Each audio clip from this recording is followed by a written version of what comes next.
kamustahin natin yung mga bagong kapon nating baboy. Hindi na rin tayo ng pang-usok sa lamok. Dami ay lamok.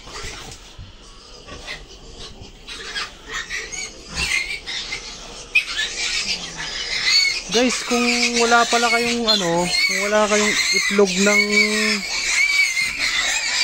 tray ng itlog, pwede to. Ayan. Ayan yung ng karton ng pang safety ng PC, recycled yan, pwede yan. Ayan, pinainom na natin yung ating mga baboy.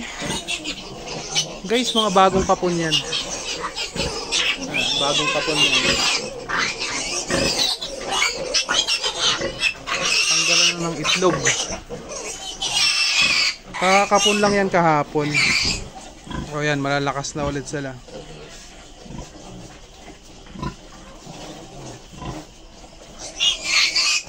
Ayan lang guys. Time check, alas 10 ng gabi.